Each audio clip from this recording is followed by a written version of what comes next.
अगर मैं आपसे कहूं बच्चा मां के पेट में सिर्फ बढ़ता नहीं है, वह वहीं से सीखना शुरू कर देता है, तो क्या आप विश्वास करेंगे? शास्त्र कहते हैं जन्म से पहले ही बच्चे का स्वभाव, संस्कार और सोच निर्धारित हो जाती है। इसी को कहते हैं गर्भ संस्कार। सबसे पहले एक सत्य समझिए, गर्भावस्था केवल शरीर की स्थिति नहीं होती, यह एक साधना का समय होता है। जो संस्कार इस 9 महीनों में डाले जाते हैं वही पूरे जीवन में दिखाई देते हैं, क्योंकि एक पीढ़ी का भविष्य इन्हीं 9 महीनों में बनता है। गर्भ में बच्चा क्या करता है? शास्त्र और विज्ञान दोनों कहते हैं बच्चा मां के विचार सुनता है, भावनाएं महसूस करता है, डर और प्रेम दोनों समझता है। इसलिए मां का मन बच्चे का पहला स्कूल होता है। अब जानिए गर्भ संस्कार के 7 सबसे महत्वपूर्ण नियम। एक मां का मन। सबसे पहला संस्कार, गुस्से से दूर रहे, डरावनी बातें न सुने, नकारात्मक समाचार न देखे, क्योंकि मां का डर बच्चे की कमजोरी बन सकता है।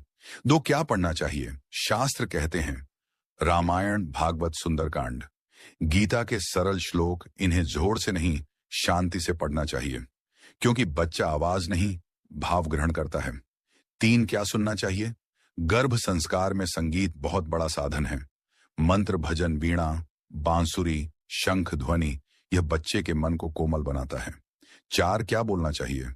गर्भवती स्त्री को अपने पेट पर हाथ रखकर दिन में एक बार कहना चाहिए, तू सुरक्षित है, तू प्रेम से जन्म लेगा, तू श्रेष्ठ संस्कार लेकर आएगा। यह मनोवैज्ञानिक नहीं, आध्यात्मिक सत्य है। 5, क्या खाना चाहिए? खाना सिर्फ पेट नहीं भरता, वह स्वभाव बनाता है। सात्विक भोजन, ताजा भोजन, कम मसाले। क्रोध और बेचैनी अधिक तामसिक भोजन से बढ़ती है। 6, दादी नानी की भूमिका। शास्त्र कहते हैं गर्भवती स्त्री को कभी अकेला न छोड़ें, उसे स्नेह दें, डर न दिखाएं, क्योंकि घर का वातावरण बच्चे की आत्मा पर छाप छोड़ता है।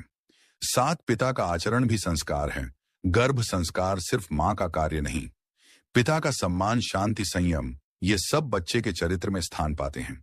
एक गहरी बात समझिए, महाभारत का अभिमन्यु गर्भ में ही चक्रव्यूह सीख गया था। क्यों? क्योंकि मां ने सही समय पर सही बातें सुनी थीं।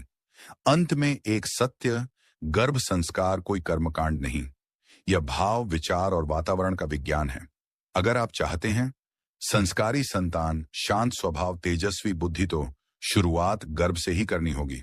अगर यह ज्ञान आपके दिल को छू गया हो तो वीडियो को लाइक करें, चैनल को सब्सक्राइब करें और कमेंट में लिखिए गर्भ संस्कार। इस ज्ञान को हर मां और दादी तक पहुंचाइए, क्योंकि अच्छा समाज